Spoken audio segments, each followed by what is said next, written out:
जो मंच पर माननीय लोग बैठे हैं, इन माननीय को आम आदमी से मान्य बनाने वाले ऐसे मेरी नौजवान शक्ति, नौजवान ताकत, मैं सभी को नमन करते हुए आप सभी का बहुत बहुत आभार, बहुत बहुत धन्यवाद देता हूं।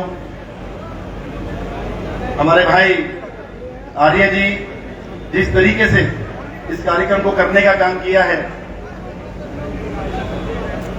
सर्वप्रथम अगर मैं अपनी बात शुरू करूं तो शायद 2009 में एक गुजर अलग जगी जो बाबा कर्नल करोड़ी बैंसला जी ने, जो आज हमारे बीच में नहीं है, उस वर्ग में है, उन्होंने एक अलग जगाई गुजर आरक्षण को लेकर राजस्थान से।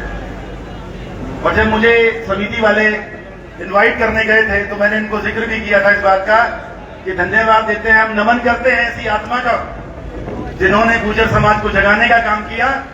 और इस 15 साल के 17 साल के अंतराल में जिस तरीके से हमारा नौजवान साथी सड़क पर खड़े होकर संघर्ष कर रहा है, क्योंकि पूर्व में जो वक्ताओं ने बातें रखी, कहा गया कोई हमें चोर बताता था, कोई हमारे बारे में अनाप शनाप बातें करता था। कहीं ना कहीं सत्ता में बैठे लोग पूर्व में जिन लोगों की वजह से हमारा इतिहास उसको खंडित करने का काम किया, उसको दबाने का काम किया, तो मैं नमन करता हूं ऐसी अपनी नौजवान ताकतों को जो अपना कैरियर दांव पे लगाकर सब कुछ, अपना जीवन, अपना सब कुछ समर्पित करते हुए अपने समाज के लिए निरंतर सड़कों पर खड़े होकर संघर्ष करने का काम कर रहे हैं। आज यहां जब आने से पहले मन में अनेक तरह की दुविधा थी, क्योंकि सहारनपुर में एक बहुत बड़ा,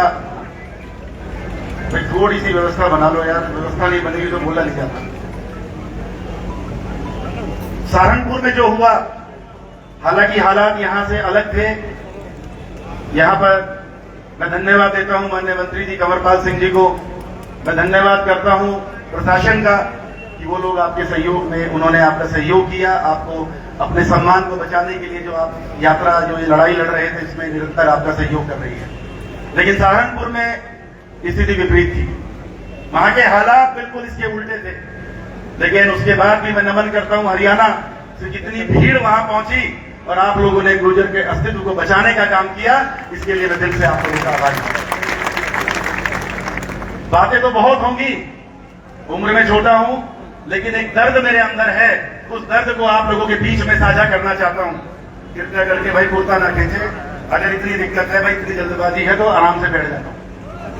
नहीं, आप बार बार कुर्ता खींचेंगे तो देखिए, इसके लिए मैं माफी चाहता हूं, क्योंकि बातें होंगी मैं भाषण नहीं, मैं अपना दर्द आप लोगों से साझा करना चाहता हूं कि आज हमारा समाज, आज हमारे नौजवान, ये चिंता का विषय है हमारे लिए कि हम सिर्फ संघर्ष सड़क पर कर रहे हैं। तमाम हमारी और बिरादरियों को देखिए, हमारे जाट भाइयों को देखिए, वो संघर्ष कर रहे हैं कि हम सत्ता में अपनी भागीदारी कैसे करें, हम कैसे प्रशासनिक पदों पर बैठे।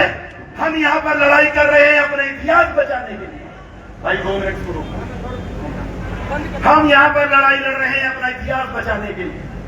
दर्द होता है कि मेरा समाज, जिन नवयुवकों को आज देश का प्रतिनिधित्व करना चाहिए, जिनको आज प्रशासनिक पदों पर बैठना चाहिए, वो आज यहाँ पर सड़कों पर दर दर मारे रहे हैं। आज चिंता का विषय है ये समाज, जो हमारे नवयुवक है, ये अच्छा लगता है भीड़ भड़ाका, ये अच्छा लगता है मोटरसाइकिल के परफेक्ट, ये अच्छा लगता है जिंदाबाद जिंदाबाद। लेकिन मैं तमाम हमारे जनप्रतिनिधि जो ऊपर बैठे हैं, हमें और आपको बनाने का काम इस समाज का है। आज हमारी एक नैतिक जिम्मेवारी बनती है कि हम अपने समाज के नौजवानों को सही दिशा दिखाने का काम करें, हम इन लोगों को नौकरियां दिलाने का काम करें, हम इन लोगों को राजनीति में एक अच्छी दिशा दिखाने का काम करें। आज हम क्यों घबरा रहे हैं, क्यों हमारे इतिहास के साथ छेड़खानी हो रही है? क्योंकि हम लोग उच्च पदों पर नहीं बैठे हैं।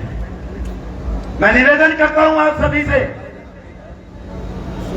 सभी जिम्मेवार यहां बैठे हैं, अपने अपने क्षेत्र में हम लोग प्रयास करें, हम लोग प्रयास करें कि हम शिक्षा का बढ़ावा दें, अपनी बहन बेटियों को पढ़ाएं। जब बहन बेटियां पढ़ेंगी, वो 3 घर को, 3 पीढ़ियों को रोशन करें। तो मेरा निवेदन है, ये दर्द मैं हर जगह जाता हूं, कहीं ना कहीं मन में टीस रह जाती है कि हम लोग क्या सिर्फ हमारे ये नौजवान सड़कों में जिंदाबाद और मुर्दाबाद करते रहेंगे? कब तक हम ये लड़ाई लड़ते रहेंगे? अरे इसका समाधान तो हो ही जाएगा। और समाधान क्या होना है? इतिहास में दर्द है, ये दर्द है, कोई मिटा नहीं पाएगा।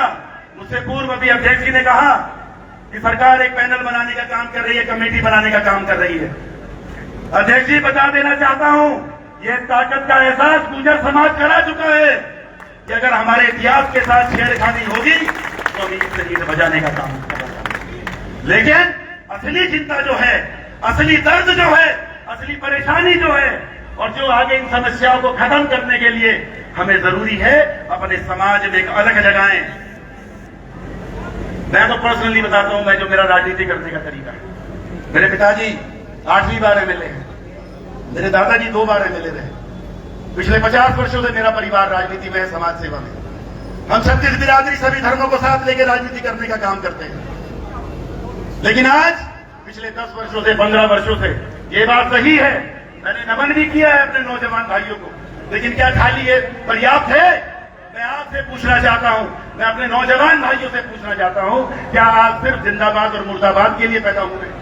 अरे आपका अधिकार है, आप चलिए, दिशा चुनिए, अच्छे लोग राजनीति में आइए, अच्छे पदों पर बैठिए। जब आप अच्छे पदों पर बैठेंगे, जब हमारी बहन बेटियां पढ़ेंगी, हमारे नौजवान भाई शिक्षित होंगे, अच्छी एजुकेशन लेंगे, तो ये जाकर जुडिशरी में भी बैठेंगे। और जब आप जुडिशरी में बैठेंगे, जब आप प्रशासनिक दफ्तरों में बैठेंगे, तो किसी के माई के लाल में दम नहीं है कि आपके इतिहास को छेड़ने का काम करें। और एक बात बता देना चाहता हूं आपको, इतिहास उसी का बचा है जो इतिहास के लिए लड़ा है।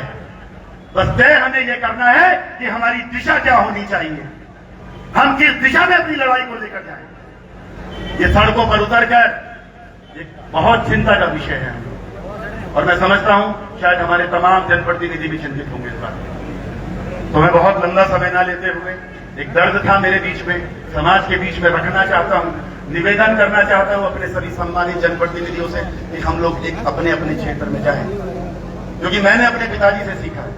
अगर आप जाएंगे शामली विधानसभा में, तो वहां पर देखेंगे आप लड़कियों को पढ़ाने की सुविधाएं क्या। मैं छोटा हुआ करता था तो मैं देखता था कांदला में हमारे जाट भाई ट्रैक्टर ट्रॉलियों से, जब माहौल नहीं हुआ करता था, ट्रैक्टर ट्रॉलियों से अपनी बहनों को, बेटियों को लेकर जाया करते थे। मोहल्ले में ड्यूटी लगाई जाती थी कि आज बेटियों को ये लेकर जाएंगे, आज बेटियों को वो लेकर जाएंगे। एक एक परिवार के जिम्मेवार की ड्यूटी होती थी, और जब तक बहन बेटियां कॉलेज में पढ़ती थी, वो बाहर ट्रैक्टर पर बैठ के अपना उनका इंतजार किया करते थे। इसीलिए हमारा जाट समाज आज हमसे इसलिए आगे है। ये तरक्की के रास्ते हैं, जो समाज शिक्षित होगा उसकी तरक्की को रोकने वाला कोई नहीं है। तो मैं तो यही कहूंगा, अगर हम बाबा मिहिर भोज को सच्ची श्रद्धांजलि देना चाहते हैं, कैसा शासन उन्होंने किया, उनके शासनकाल में कितनी तरक्की हुई, कैसे चोरी चकारी ये सब चीजें नहीं हुआ करती, हमने इतिहास में पढ़ा है। तो मैं तो यही कहूंगा, अगर हम सच्ची श्रद्धांजलि बाबा मिहिर भोज को देना चाहते हैं, तो वो यही है कि हम लोग अपने समाज को शिक्षित कर उसको आगे बढ़ाने का काम करें, अपने नौजवानों को, अपनी बहन बेटियों को, उनको शिक्षित बनाने का काम करें, उनको कुछ पदों पर बिठाने का काम करें, उनको राजनीति में ले जाने का काम करें, तभी जाकर हमारा समाज की तरक्की होगी। और ये जो लड़ाई है, इसका समाप्त भी वही जाके होगी। यही सिर्फ शिक्षा एकमात्र रास्ता है जिससे हम अपने समाज को असली न्याय दिला सकते हैं और अपना जो हमारा शोषण हुआ है उसका जवाब दे सकते हैं। इन्हीं शब्दों के साथ आप सभी का बहुत बहुत धन्यवाद, बहुत बहुत बधाई। जय हिंद, जय भारत, जय गुर्जर समाज।